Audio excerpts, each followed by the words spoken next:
Dar es Salaam oye! Wazee wetu oye! Tanzania oye! Waheshimiwa, tukae. Nawashukuru sana. Mheshimiwa Balozi Dr. Emmanuel John Nchimbi, Makamu wa Rais wa Jamhuri ya Muungano wa Tanzania, Mheshimiwa Dr. Mwigulu Lameck Nchemba, Waziri Mkuu wa Jamhuri ya Muungano wa Tanzania, Mheshimiwa Spika Hassan Zungu na mbunge wa Ilala ambaye anabeba jiji letu la Dar es Salaam, Waheshimiwa mwenyekiti wa Baraza la Wazee la Dar es Salaam kakaangu Salum Matimbwa na wazee wote wa mkoa wa Dar es Salaam, waheshimiwa mawaziri na manaibu mawaziri mliopo nasi. Kabla ya mawaziri nitambue uwepo wa uongozi wa Chama cha Mapinduzi pamoja na vyama vingine vya siasa kama wapo. Nirudi tena kwa mawaziri na manaibu mawaziri, katibu mkuu kiongozi na viongozi wote wa serikali mliopo, waheshimiwa wakuu wa vyombo vya ulinzi na usalama mkoa wa Dar es Salaam, ndugu wanahabari, wageni waalikwa, mabibi na mabwana, asalamu alaykum. Tumsifu Yesu Kristo. Bwana Yesu asifiwe. Kwanza tuanze na shukrani kwa Mwenyezi Mungu kwa kutujalia leo pata fursa nyingine kuzungumza na wazee wa jiji hili la Dar es Salaam. Lakini la pili ni washukuru sana wazee wa Dar es Salaam. Nilipata taarifa kwamba Baraza la Wazee wa Dar es Salaam wanajiandaa kuwa na kongamano lao na waje na matamko ambayo watatuletea serikalini kuyafanyia kazi. Lakini nikasema ndio jukwaa hilo hilo na mimi nitapenda niwe nao, nizungumze nao na wenyewe wazungumze na mimi. Kwa nawashukuru sana kwa kuandaa jukwaa hili. Asanteni sana. Wazee wangu wa Dar es Salaam, kabla ya tarehe 29 Oktoba mwaka huu, siku ambayo ilikuwa ni siku ya uchaguzi kwa nchi yetu, ilikuwa ukitaja msamiati wa kisiwa cha amani kwa nchi nyingi au maeneo mengi ya ulimwengu, moja kwa moja mtu anapiga Tanzania ni moja katika nchi ambazo ni visiwa vya amani. Sifa hii ndio utambulisho wa nchi yetu hii ya kwanza duniani, pamoja na hulka yetu ya upole na ukarimu. Hiyo ndio inafanya Tanzania amani, hulka ya upole na ukarimu. Hiyo ndio sifa yetu kubwa ilikuwa Tanzania. Amani na umoja na utu wetu ndio vilitutambulisha siku zote, hata tukiwa nje. Wakiwa wanafunzi wanasoma huko, na tulipokuwa wanafunzi tunasoma huko. Ukijisema Mtanzania ndani ya ukumbi, kuna Mtanzania atakuja kukufuata bila kujali umetoka wapi, dini yako nini, kabila lako gani. Anakuja kukufuata, mnachapa Kiswahili chenu, mnaendelea na udugu unaanza hapo. Hiyo ndio sifa yetu.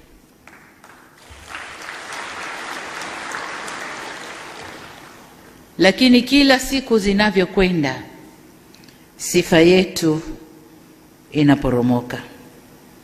Wengi wasioitakia mema nchi yetu wanakereka na tambo zetu hizo za kwamba Watanzania sisi tuna umoja, tunakupendana, na popote tunapokutana la kwanza ni udugu kuliko mengine yote. Wanakereka na sifa zetu hizo, na kwamba Tanzania ni nchi ya amani. Inawakera sana. Nakumbuka wakati mmoja katika ukumbi huu, nimesahau ilikuwa shughuli gani, lakini nikiwa kwenye kiriri hiki hapa nilizungumza nikasema kwamba kuna watu wanakuja kutuchafulia amani. Wameshaharibu wanakotoka, sasa wanataka kuchafua huko. Hilo nalo liliwakera sana, na labda pengine ndio hii kutuonesha kwamba hata na nyinyi sio wasafi pia. Sasa niseme tu kwa ufupi kwamba vurugu zilizotokea tarehe 29 zikaendelea na 30, si desturi wala utamaduni wa Watanzania, si desturi wala utamaduni wa nchi yetu wala watu wetu. Kila aliyeumia au kupoteza maisha ni Mtanzania mwenzetu mwenye haki sawa na wengine. Hakuna mtu aliye juu ya mwingine. Haki ya kuishi na haki ya kuwa huru ni tunu zetu wote wa Tanzania. Kwa hiyo hakuna sababu ya Watanzania kuumizana na kunyimana uhuru. Inatia uchungu kuona wachache walioratibu fujo zile wakitaka Watanzania wenzao wawe kafara kwa malengo yao ya kisiasa yaliyojaa ubinafsi. Tofauti na siasa, yani malengo yao ni tofauti na siasa iliyopo, lakini kwa sababu zozote zile hatukupaswa kuvuruga amani ya nchi yetu wala kusababisha vifo kwa watu wetu. Sasa kwa wale walioondokewa na ndugu zao na watoto wao na jamaa zao, natoa tena pole kwa sote. Si msiba wao peke yao, ni wetu wote, kwani damu ya Watanzania ni damu yetu sote. Mtanzania mmoja akiumia, tumeumia wote. Kuondokewa na Mtanzania mmoja, tumeondokewa wote. Kwa hiyo tuwe pole wote. Kama alivyosema kakaangu Salum Matimbwa hapa kwamba katika kipindi hiki ambacho mmeniamini kuongoza nchi, nimeshazungumza na wazee mara 2. Mara ya kwanza niliongea na wazee wa Dar es Salaam mwanzo, nadhani ilikuwa mwaka 2021 mwisho au 22. Lakini mara ya pili niliongea na wazee wote wa Tanzania, wawakilishi wao pale Dodoma muda mfupi kabla uchaguzi. Leo ni mara yangu ya 3 na ya kwanza katika muhula wa pili wa awamu ya 6.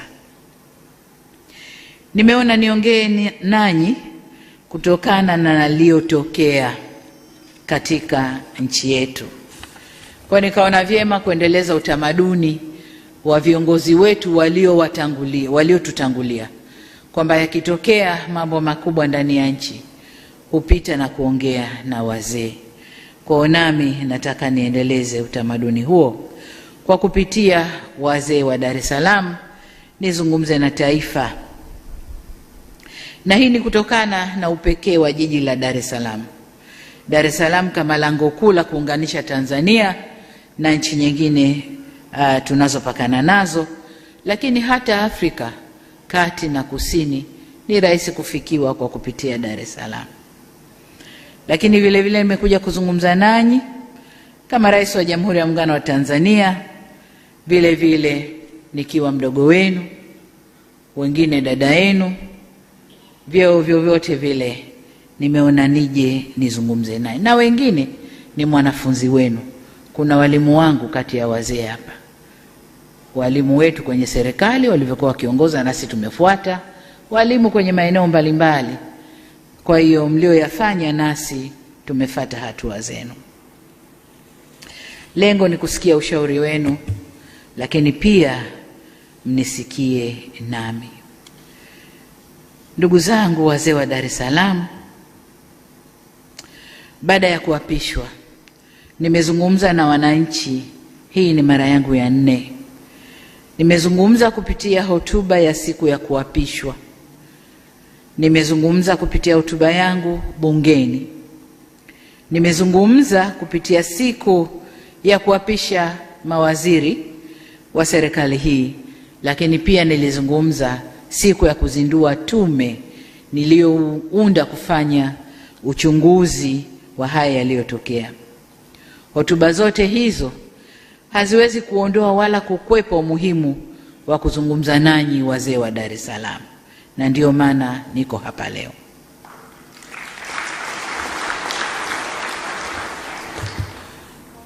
Dar es Salaam yetu ni kitovu cha biashara na moyo wa utamaduni wetu. Dar es Salaam hii kupitia vurugu zilizotokea imepitia kipindi kigumu sana, na wote hapa ni mashahidi.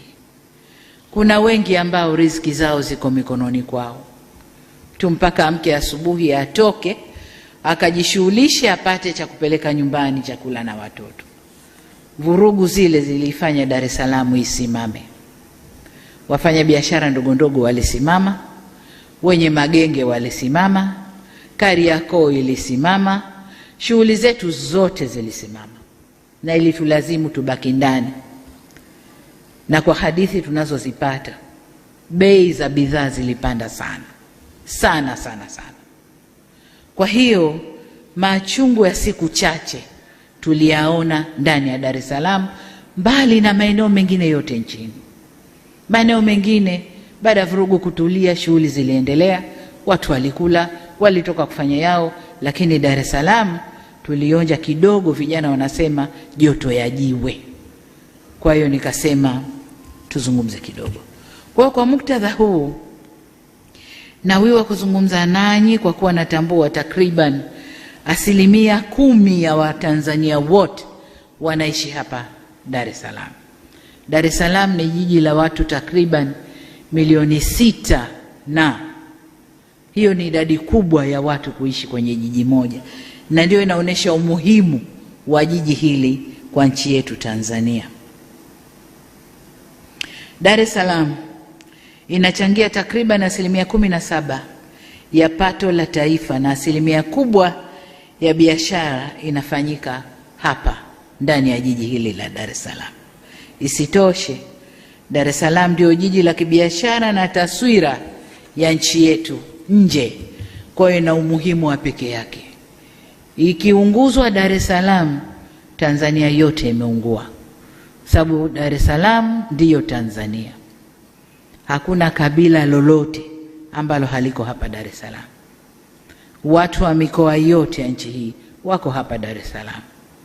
Watu wa dini zote wako hapa Dar es Salaam. Kwa hiyo Dar es Salaam ndiyo Tanzania. Ikidhurika, ikipata madhara Dar es Salaam, Tanzania hii ndio inabeba sura au taswira ya nchi yetu. Chochote kitakachoripotiwa vibaya Dar es Salaam kinachukuliwa Tanzania, ndio iko katika hali hiyo. Kwa hiyo kuna kila umuhimu wa kuzungumza nanyi wazee wa Dar es Salaam. Ndugu zangu, lililotokea ni tukio la kutengenezwa, na waliolitengeneza walidhamiria makubwa. Walidhamiria kuangusha dola ya nchi hii au ya nchi yetu. Kiangalia klipu za nyuma zilizotokea, vijana wetu walifanywa makasuku na kuimbishwa kabisa. Yaliyotokea Madagascar yatokee na hapa. Lakini ukimvuta kijana yule, hebu niambie Madagascar kumetokea nini, hajui. Unataka hapa kitokee nini, hajui. Lakini waliimbishwa wimbo huo. Kwa hiyo lile lilikuwa ni jambo la kupangwa, na vurugu zile zilidhamiria makubwa.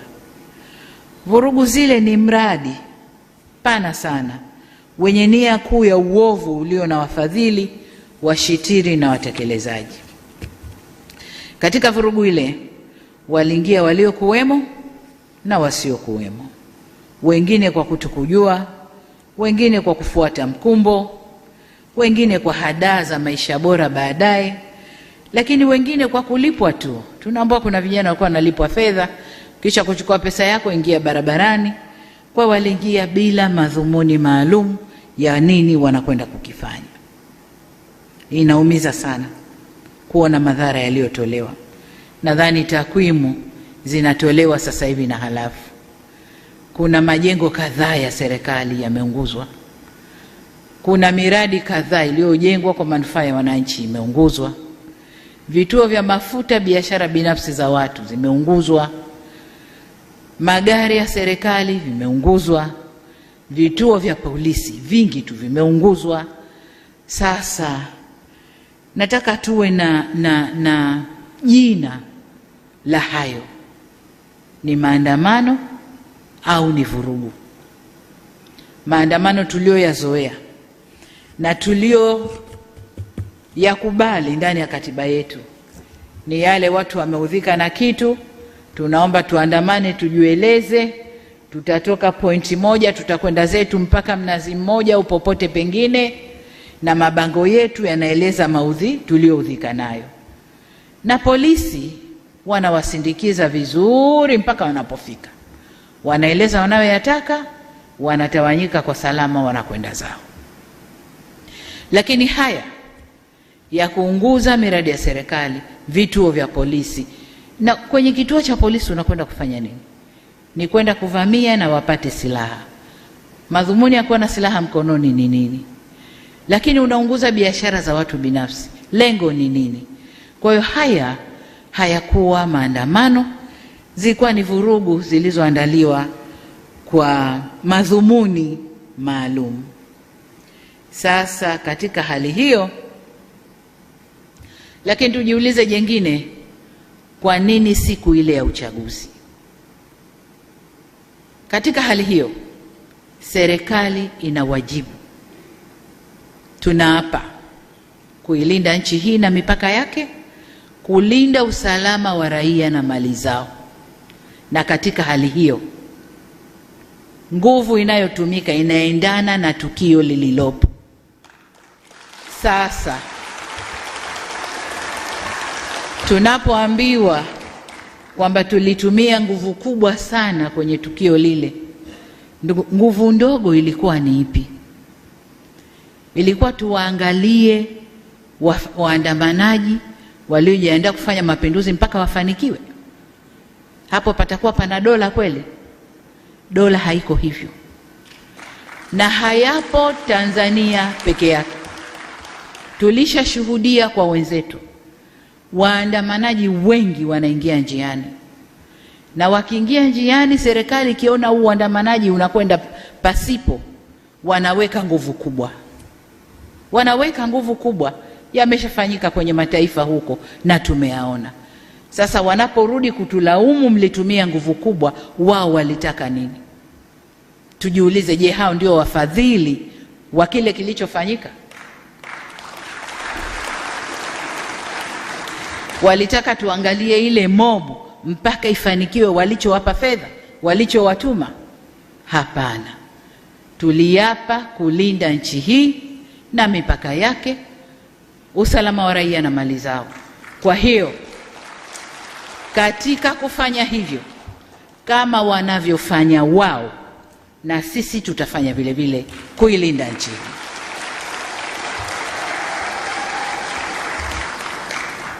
Kwa nini siku ya uchaguzi? Siku ya uchaguzi kwa sababu walishajua kuna ushindi mkubwa wa Chama cha Mapinduzi. Kuna ushindi mkubwa wa Chama cha Mapinduzi. Waangalie kampeni zetu tulizozifanya, waangalie watu walivyotuitikia, waangalie kazi tulioifanya ndani ya miaka 5 iliyopita. Walijua, na wapinzani wetu walikataa kuingia, hawakuzuiliwa na mtu, walikataa wenyewe kuingia kwa sababu walishajua wasingefanikiwa. Walishajua aibu ingewapata kwa kazi iliyofanyika na mwitikio wa wananchi kwa Chama cha Mapinduzi. Aibu ingewapata, na ndio maana wakakataa kuingia kwenye uchaguzi. Lakini wanayageuza, serikali imewazuia kuingia ndani ya uchaguzi. Lini tuliwazuia? Na yafafanua haya, ndugu zangu wazee wa Dar es Salaam, muijue hali halisi. Inawezekana katika vikao huko mnayasema ambayo hamna na taarifa nayo kamili. Hatujawazuia.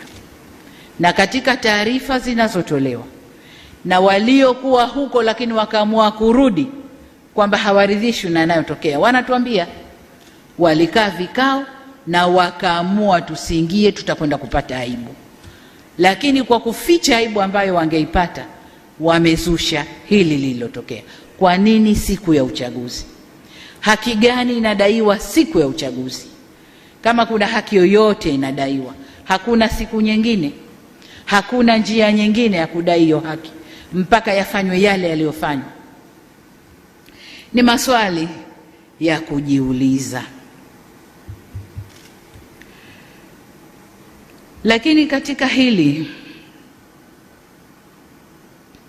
tunaambiwa kuna waratibu ambao wanaishi nje ya nchi. Wengine tunawajua, wengine hatuwajui.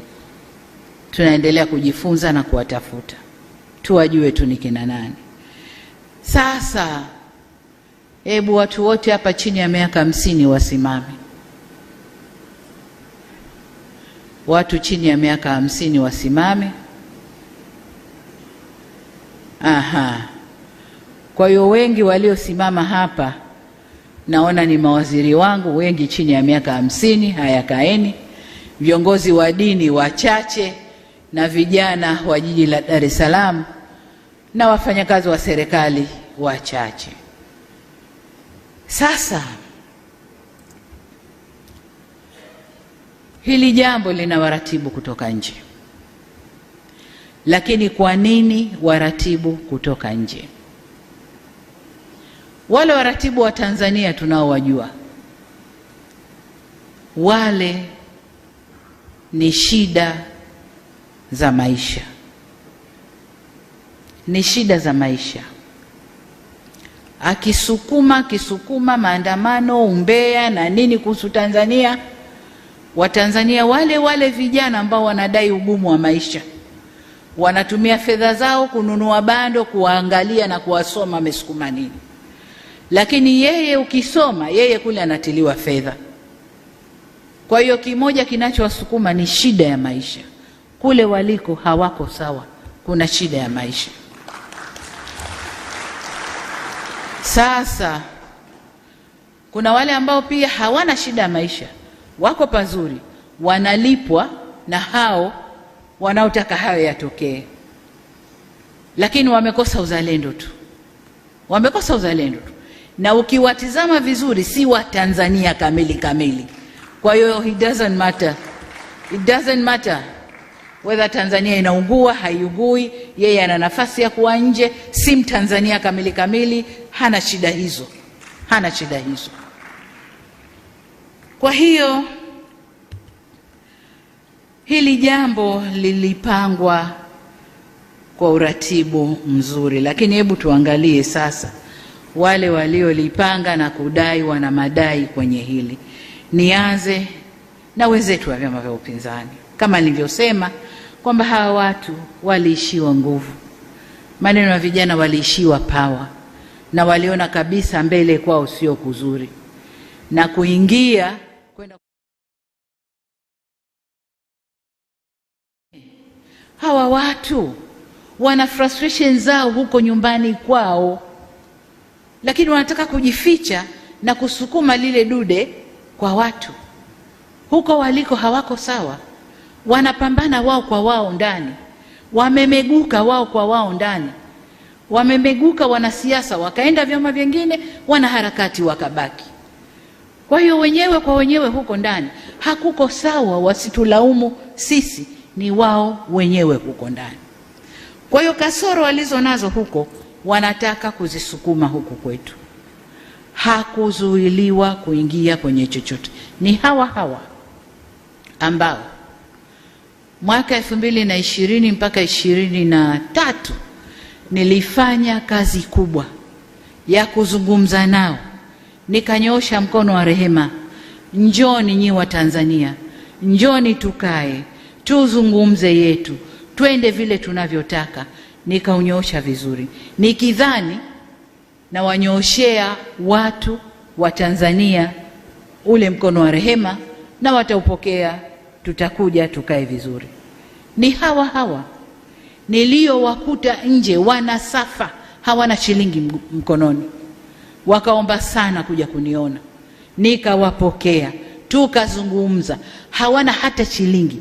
Nikatoa kiposho changu nilichogaiwa cha safari, nikawapa waendelee na maisha wakiwa nje. Ni hawa walionambia sawa tutarudi, lakini tuna kesi. Nikawaambia kesi nitazifuta, njoni tukae tuzungumze, tujenge nchi. Na wamekuja baadhi yao wamekuja mikono mitupu, hawana kitu, tukatoa fedha zetu kuwapa waanzie maisha hapa Tanzania. Sasa nataka mumpe cheo mtu wa aina hiyo, aliyonyoshewa mkono wote huo wa rehema na mkono wa upatanishi. Yeye kaja, yule aliyemnyoshea ndo wa kwanza kumkashifu, kumtukana na kugeuza mambo, kuichafua nchi. Huyo mtu anaitwaje? Huyo mtu anaitwaje? Hii si tabia ya Watanzania. Wakati ule nafanya yote nilijua naongea na Watanzania waliotimia, wenye akili timamu. Nikajua watarudi, tukae, tuzungumze, tuende. Na niliwapa fursa zote, nyinyi ndo mashahidi. Niliwafungulia, walitaka kufanya maandamano, wakafanya maandamano, tukawasindikiza mpaka walipofika, wakasema yao, wakatawanyika. Yale ndo maandamano ambayo yameruhusiwa kikatiba, na ukiomba polisi atakwambia nenda kaandamane, tuambie ni ruti, tuwalinde mpaka mfike seme yenu. Yale ndo maandamano. Haya yaliyofanyika si maandamano. Ni hawa niliowapa fursa ya kufanya shughuli zao za kisiasa.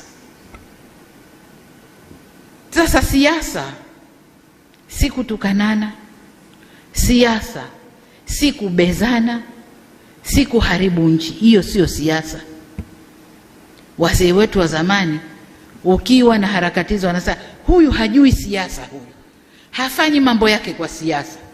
Ina maana siasa maana yake ni usalama, siasa maana yake ni uungwana. Hiyo ndiyo maana ya siasa. Sasa kama mtu unampa ruhusa afanye siasa za kisiasa, anakwenda kufanya siasa anazozijua yeye za kuvuruga nchi, hiyo sio siasa. Hiyo sio siasa. Kwa hiyo ndugu zangu, niseme kwamba madai yoyote waliokuwa nayo chama hiki cha siasa au vyama hivi vya siasa, hawakupaswa kutumia njia ile kudai kwamba sasa tukae na kwa masharti tuzungumze ili na wenyewe warudi kwenye terms. Hapana, haikuwa hivyo. Lakini kundi la pili, tuangalie vijana. Vijana wetu hawa wameingizwa njiani, wakaimbishwa wimbo wasioujua. Wanadai haki. Haki gani? Hebu avutwe tu kijana pembeni, wewe uliingia unadai haki. Hivi ni haki gani? Na hiyo haki hawakuweza kuidai kwa njia nyingine mpaka waingie njiani, wakafanye vurugu, walipwe, wakachome vituo, walipwe, wakafanye vurugu walizozifanya. Hiyo ni haki gani? Lakini jengine wanalobebeshwa, wameingia njiani eti kwa ugumu wa maisha.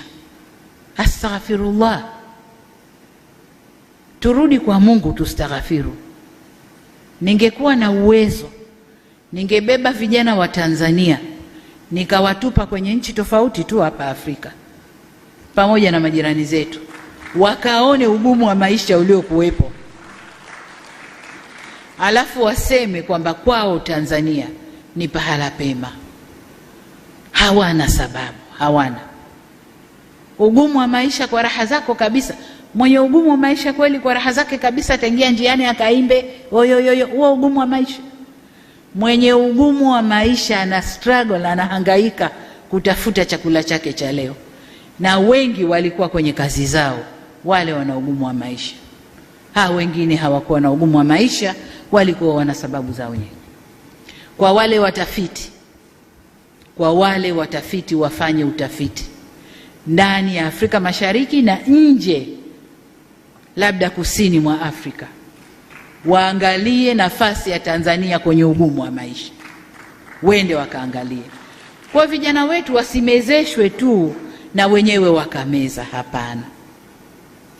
Lakini kwa nini yote yanatokea haya? Tumejifunza kwamba vijana wetu tumewaacha wanakuwa wenyewe, wanakuwa hawana mwelekeo, wanakuwa hawana watu wa kuwaongoza vizuri, na kwa maana hiyo hawana elimu ya uzalendo. Hayo ndio tuliojifunza. Vijana wazalendo hata kutoka vyama vya upinzani hawakukubaliana na hali ile.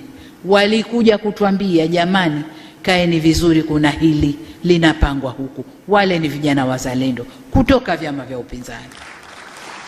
Lakini vijana wetu wengi wa Tanzania hawana uzalendo, na hilo serikali tumejifunza na tutakwenda kulifanyia kazi. Na ndio maana nikasema niunde wizara nzima ya vijana ili kushughulikia vijana kwa upeo mpana badala ya kuwa na kitengo ndani ya wizara kubwa. Kwa hiyo kwa upande wa vijana wetu hawakuwa na sababu yoyote ya kuingia njiani ila kutumwa na kuimbishwa mambo yasiyowahusu. Tuangalie taasisi zetu za dini ambazo nazo kwa namna moja au mingine wamejiingiza kwenye mkumbo huu. Hapa unajua, unapokuwa kiongozi lazima ukubali wakati fulani kukosa umaarufu, lazima ukubali. Na kama kukosa umaarufu kipindi hiki kuelekea kampeni, kuelekea uchaguzi na baada ya uchaguzi, utaondoka tu. Lakini uondoke, turekebishe, tuseme kweli. Taasisi zetu za dini, tunasema Tanzania haina dini, si ndio? Lakini watu wetu wa Tanzania tuna dini. Na tuna dini za madhehebu mbalimbali. Tuna dini kuu sijui 4 sijui 5. Tuna Wakristo, tuna Waislamu, tuna Mabaniani, tuna mamonki wale sijui Buddha na wengine ambazo ziko huko zinafanywa. Lakini kubwa ni hizo 4 au 5. Na hizi 4 au 5 zina madhehebu mbalimbali. Kwa Waislamu kuna Sunni, kuna Ibadhi, kuna Bohora, kuna Suminani, kuna mambo mengi tupo. Lakini na Wakristo na wenyewe wana madhehebu yao tofauti tofauti.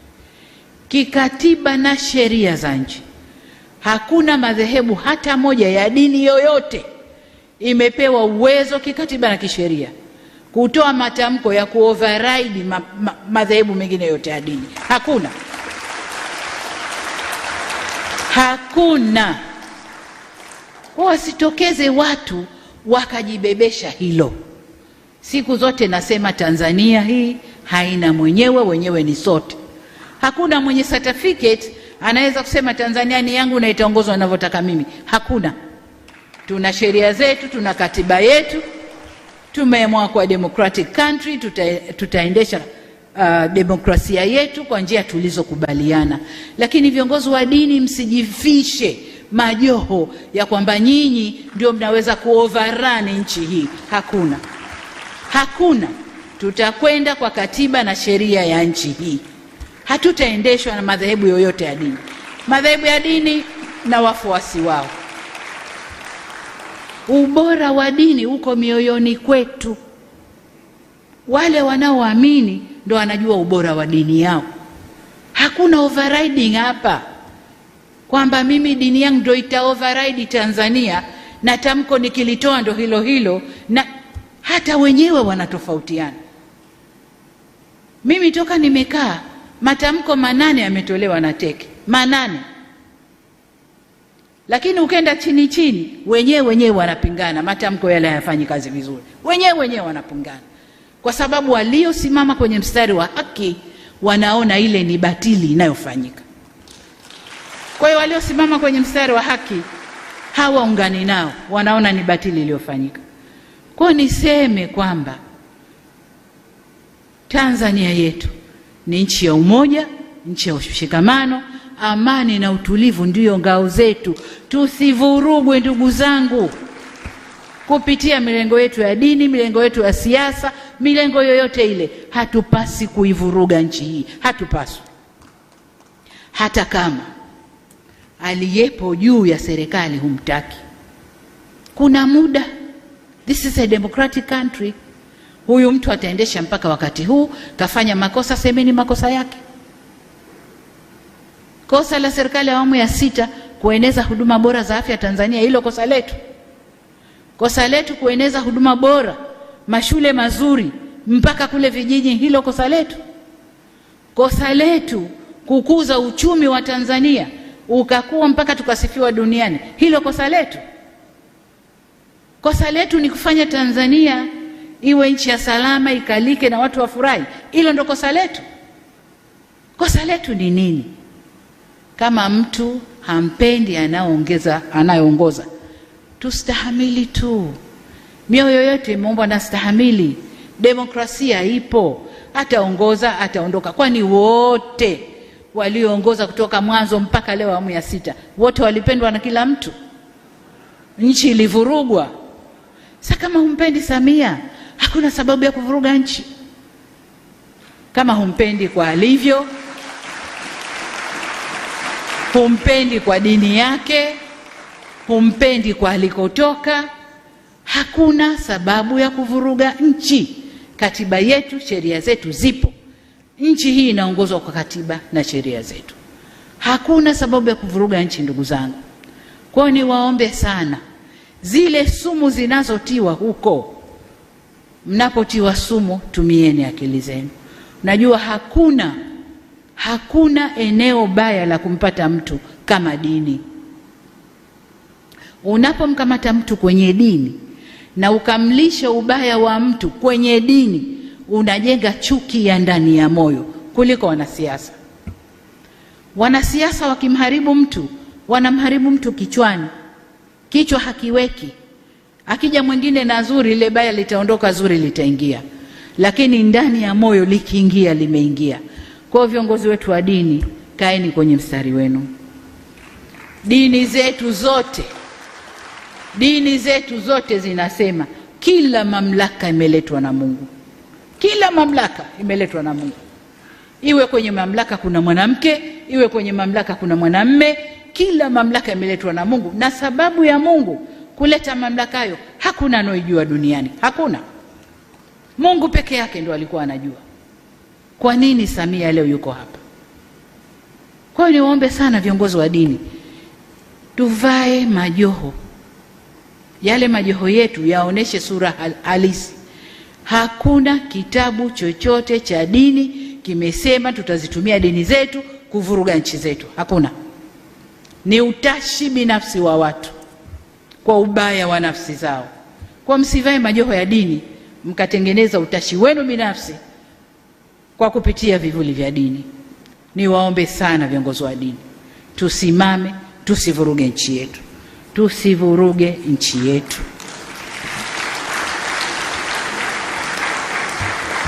Kama kuna lolote, njia sahihi za mazungumzo zipo. Njia sahihi za kukaa na kujadiliana zipo. Hakuna sababu yoyote kufika tulikofika, ndugu zangu, hakuna. Nilikuja na falsafa ya R4, nikaifanyia kazi vizuri sana, ikaleta mwanga mzuri sana, mpaka wale nisowajua jina lao wakaenda wakabadilisha, nchi ikachukua mwelekeo mwingine. Lakini nataka niwaambie, tutasimama na kuilinda nchi hii kwa nguvu zote.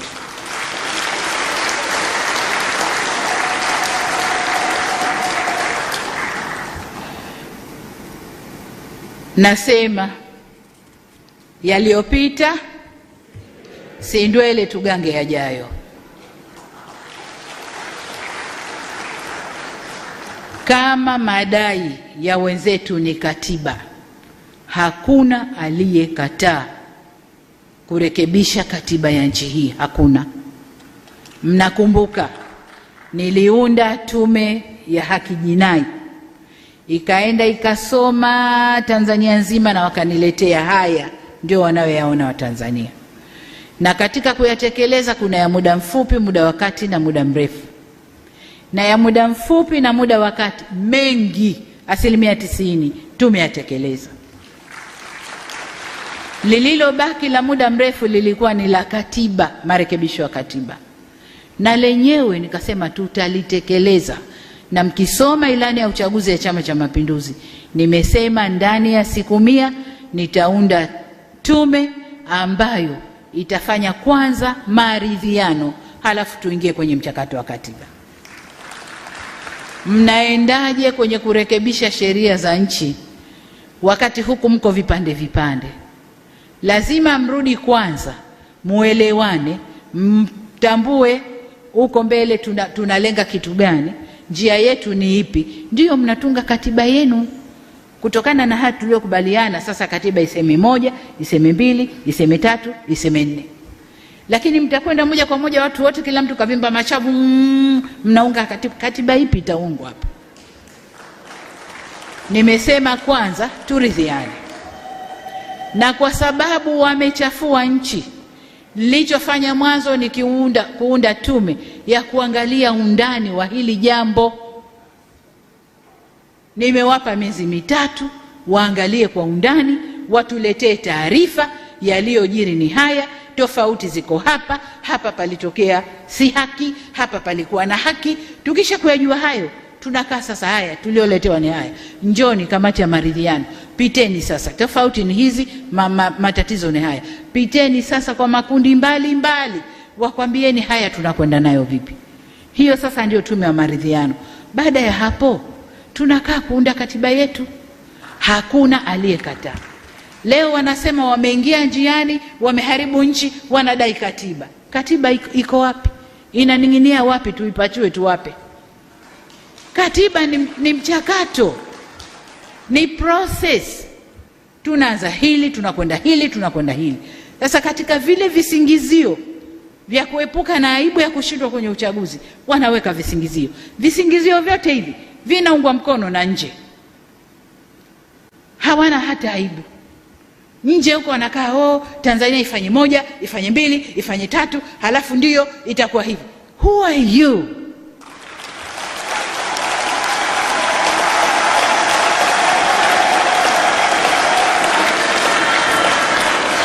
Niwaulize ndugu zangu, niwaulize, kwao hayatokei? Kwao hayatokei?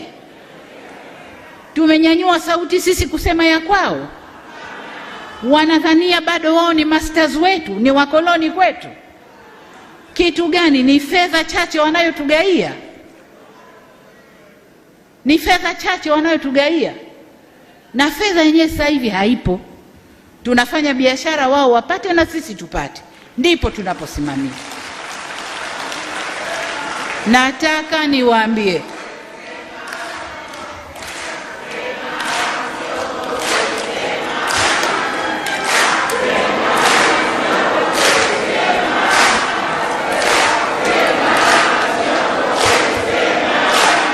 Tanzania oye! Haya, tukae ndugu zangu.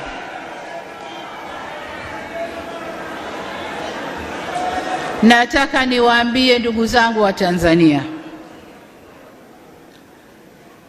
kawaida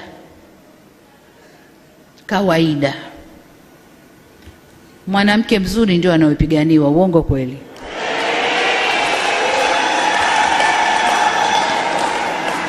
Utakuta watu wanafokeana, wanapigana, wana nini, ukicheki majana dume 2 3 yanapigana, katikati kuna mwanamke mzuri. Sasa nchi yetu hii, alhamdulillah, Mungu katuumba vizuri. Katuumba vizuri sana. Katuweka pahali pazuri sana. Kama ninavyowaambia, Tanzania ni lango la kuingia Afrika. Tanzania inaweza ikatumika vizuri sana kibiashara. Inaweza ikatumika vizuri sana kisiasa za dunia. Inaweza ikatumika. Tatizo ni siasa tulionayo. Siasa ya kutofungamana kwa upande wowote. Kwa hiyo wengine wanakuja mlango huu, kueni na sisi, wengine wanakuja huu. Lakini pia mali Mungu alizotumba nazo, madini. Tanzania sisi tuna bahari, ambayo kwa kupitia bahari unaweza kwenda kokote ulimwenguni. Tanzania tuna maziwa makubwa, ambayo kwa kutumia hayo unaweza kufanya biashara yoyote na nchi jirani hapa, na ukasafirisha vyovyote vile kwenda nchi jirani.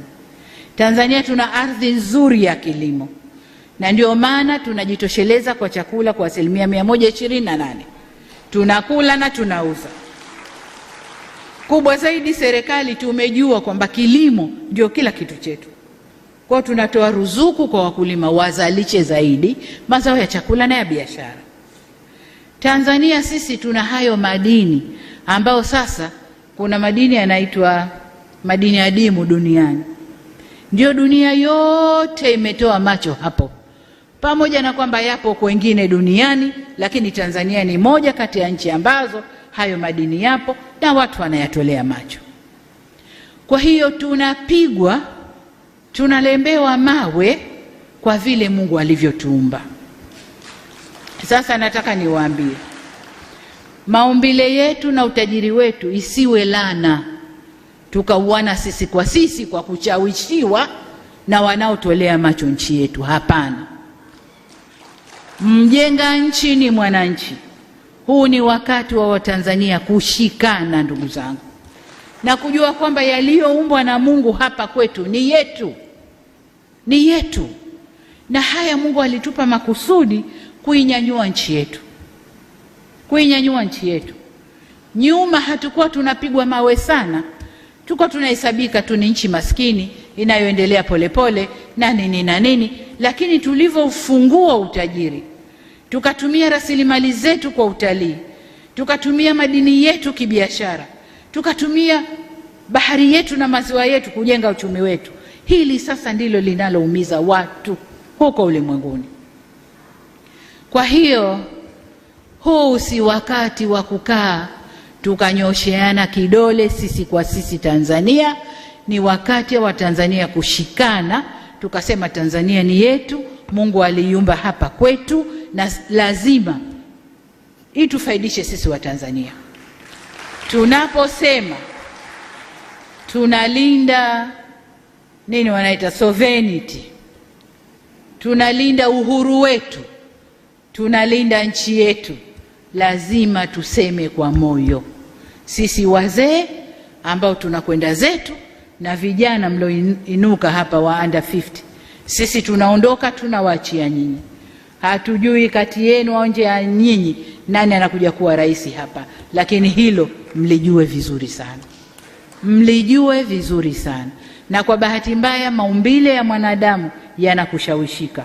Wameweza kuwashawishi watu wetu wengine, na ndo hao wanaotekeleza. Na ndio maana nikasema mradi huu uliotokea una walioupanga, kuna washitiri, kuna watekelezaji. Kwa hiyo kuna washitiri na watekelezaji ndani ya nchi yetu ambao hatupaswi kwa namna yoyote ile kuwaachia watu vuruge.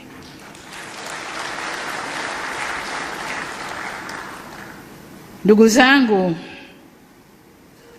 nilisema aliyopita si ndwele, tugange yajayo. Lililopita limepita. Kwa maneno tunasikia liko jengine linapangwa, lakini inshallah Mola hatosimama nao, litapeperuka. Lakini nataka niseme, nilimsikia mmoja katika waandaji wa nje anasema hebu tarehe 9 liakhirisheni, nendeni subirini Christmas, kwa sababu sasa hivi wamejipanga. Nataka niwaambie wakati wowote wakija tumejipanga.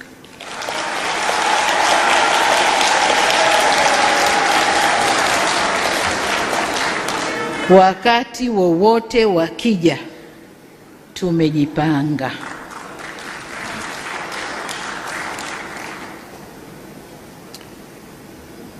Kwa ujumla niseme kama wanadamu hukosana wakaelewana. Hatusemi serikali labda tuko safi hatuna makosa, hapana. Inawezekana kabisa kuna mapungufu, na hakuna serikali yoyote duniani sio mapungufu, lakini wanakaa wanazungumza na kuondoa mapungufu yaliyopo. Kwa hiyo na sisi hatuna budi kukaa kuzungumza na kuondoa mapungufu yaliyopo. Nimepata salamu wanasema tutakubali tukukaa na serikali ikiwa watafanya 1, watafanya 2, watafanya 3. Serikali hii si ya kuamrishwa, wala kupewa maelekezo.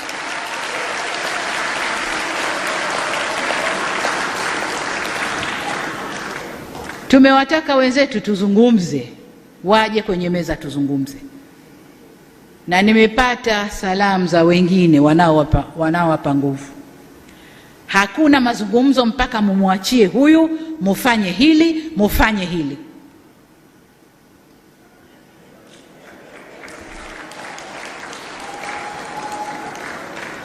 Hiyo inatokea ndani ya nyumba tu, ndani ya nyumba tu. Baba ukeshamkera mama, ukimrudia jioni akwambia sitaki mpaka ufanye hili na hili, na utafanya ili maridhiano yaende. Uongo kweli? Sasa serikali haipewi masharti hayo. Serikali haipewi masharti hayo. Labda serikali ya wanafunzi kwa walimu wao, hilo linakuwa. Serikali ya wanafunzi, hamtapata hili mpaka mfanye hivi, wanafunzi watafanya. Lakini sovereign state yenye kujielewa na kuendesha mambo yake,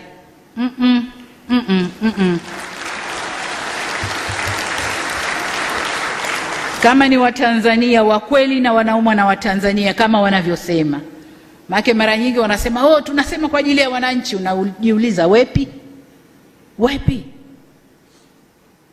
Kama kwa ajili ya wananchi, wananchi walishasema, walishatoa maamuzi. Wameipa CCM 97%. Hayo ndio maamuzi ya wananchi. Wananchi wanaowasemea wao wepi? Alafu wanahoji kwa nini 97%? Kwa nini isiwe?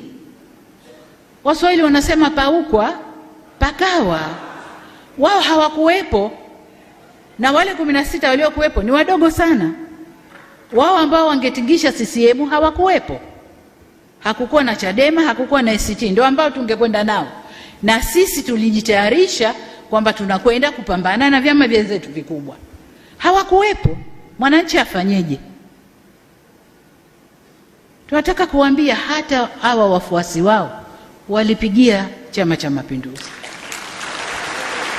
Walipigia Chama cha Mapinduzi. Wale wanaohoji kwa nini 97%, hiyo ndio kilichotokea. Ni 97% ya waliopiga kura, sio ya Watanzania wote. Ya waliopiga kura ni 97%. Kazi imefanyika, kampeni imefanyika, na watu wameelewa, wamepiga kura. Na Mungu ni mkubwa kwamba lile balaa lao walilianza saa 5 sijui 6, watu walishajipeleka mapema asubuhi, wakapiga kura wakaondoka. Mungu ni mkubwa. Hasa kwenye miji, hawakufanya kote, hasa kwenye miji. Kwa hiyo ndugu zangu, sisi ni Watanzania. Tanzania itajengwa na Watanzania. Jeraha limetokea, lazima sisi Watanzania tutibu jeraha letu. Na hili sio la kwanza. Tulipata jeraha kama hili 2001. Ni Watanzania sisi tukatibu jeraha letu. Jeraha hili halitatibiwa na nje. Nje tutawekewa masharti, tutafutiwa misaada, sijui tutawekewa nini gani, lakini watakao tibu jeraha hili ni sisi Watanzania. Niwaombe tukae kwenye majukwaa yetu. Wazee mna majukwaa yenu, na kwenye majukwaa yenu mna dini mbalimbali, mna makabila mbalimbali, mna vyama mbalimbali, lakini wote wazee wako kwenye majukwaa yenu. Kaeni mzungumze. Kaeni mzungumze. Vijana wetu wasitumike walivyotumika. Unaporudi leo mzee na kulia kijana wako kaumizwa mguu, kijana wako kwa bahati mbaya alikufa, ulishindwa nini kumzuia asitoke? Ulishindwa nini kumwambia maneno ya hakima asiende? Tukawaachia. Sisi ndio wazee wa nchi hii. Tukae tuzungumze na vijana wetu kwenye mabaraza yetu na kwenye majukwaa mbalimbali. Viongozi wa dini, kama kweli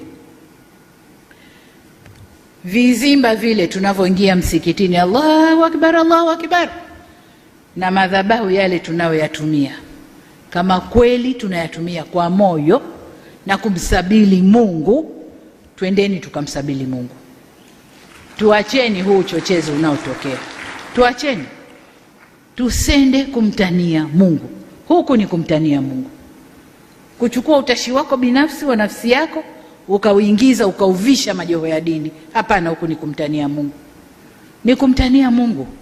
Tuacheni kumtania Mungu. Ndugu zangu, nimesema kazi yetu sasa ni kuziba jeraha, na hapa nataka nizungumze na watoto wangu pia wanaoangalia mbele, vijana wangu hawa na wengine walio nje wanaoangalia mbele. 2030 safari hiyo isiende kutuvurugia nchi yetu. Nilizungumza na mawaziri wangu nikawaambia, na muangalia mmoja mmoja, una interest ya huko, kaa nje kafanye huko, usifanye ukiwa ndani ya serikali yangu. Nimekuweka hapo ukatumikie wananchi. Interest yako ya huko mbele, twende utaikuta huko mbele. Mungu ndio anajua nani kiongozi wetu baadaye, ni Mungu peke yake ndio anajua. Kwa unaweza ukajipanga, unaweza ukawa na mikakati, unaweza usiwe. Kwani wangapi waliomba na wakapanga na wakawa na mikakati? Walikuwa na nguvu zote mpaka za kifedha, walikuwa. Mungu ndiye anajua nani huko mbele ndio kiongozi wetu. Kwa ile safari ya 2030 isiende kutuharibia nchi. Ndugu zangu, mengine yaliyosemwa na wazee hapa nimeyapokea. Waziri wao yupo ambaye atashughulikia shida zao.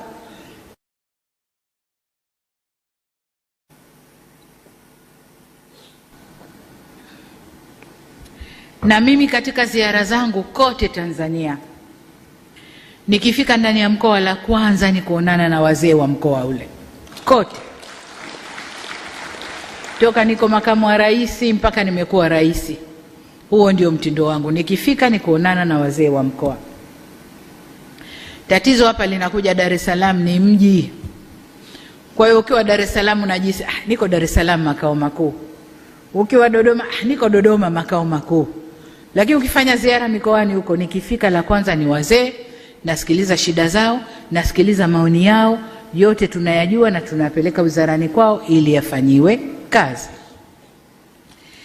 Na katika tunayoyafanyia kazi ni hiyo, kujua kwamba kila tunapozeeka na miili yetu nayo inahitaji haja maalumu ya matibabu.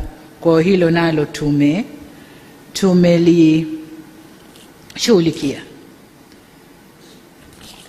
Ndugu zangu, baada ya kusema hayo, niseme tena kwamba kuna madai ya haki, lakini haki huja baada ya wajibu. Fanya wajibu wako, udai haki. Lakini pia katika kudai haki tumekubaliana njia za kudai haki. Sasa timiza wajibu wako, useme mimi nimetimiza wajibu wangu, lakini haki hii sikuipata. Kwa hiyo nenda kwenye vyombo vinavyotoa haki, uende ukadai haki yako. Japo wanasema haki haiombwi, hudaiwa, sio madai haya waliofanya wenzetu. Hapana, tumeweka vyombo vya madai ya haki. Kwa hiyo wale wote wenye madai ya haki, tutimize kwanza wajibu wetu, halafu twende tukadai haki zetu. Nimesema jenga nchi ni mwananchi. Kwa hiyo sisi ndio wananchi wa Tanzania. Uwe unatambua uwepo wa serikali hii, uwe hutambui uwepo wa serikali hii, serikali ipo, inaendesha Tanzania, na sisi ndio wananchi wa Tanzania tunaotakiwa kusimama, kushikana, kufanya umoja wetu, kuweka nguvu kwenye amani na utulivu wa nchi yetu. Tanzania oye! Ndugu zangu, kaka zangu, dada zangu na wadogo zangu, niwashukuru sana kwa nafasi hii mlionipa niwashukuru kwa jukwaa hili mliloliandaa. Nimewasikia, mmetusikia. Nataka niwaambie, wakati wowote mna haja ya kuonana na mimi, basi mimi niko tayari, kama Samia, kama Rais wa Jamhuri ya Muungano wa Tanzania, kama Amiri Jeshi Mkuu wa nchi hii. Niko tayari kuonana nanyi wakati wowote. Kama nina kazi nitawaambia kipindi hiki nina kazi, tufanyeni kipindi hiki, lakini niko tayari kwa mazungumzo. Asanteni sana. Naomba kwa heshima na taadhima wote tusimame, piga makofi mengi kwa Mheshimiwa Rais. Mheshimiwa Rais Dr. Samia oye! Tanzania oye! Amani, umoja na mshikamano oye! Haya, Mheshimiwa Rais, hakika wazee wamekusikia, hakika taifa limekusikia.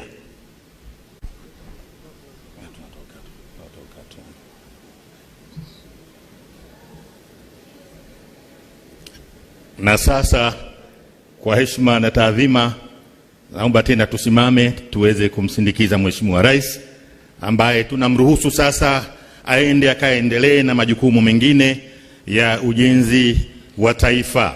Hii ndiyo Tanzania yetu, lazima tulinde amani, umoja na mshikamano. Makofi tena mengi kwa Mheshimiwa Rais.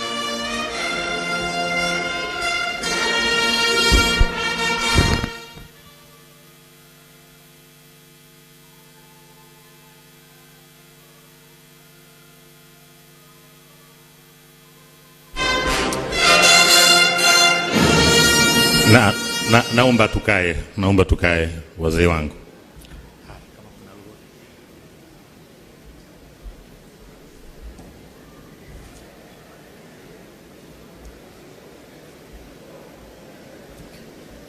Tuendelee kusubiri utaratibu wa viongozi wetu watakapokamilisha kuondoka.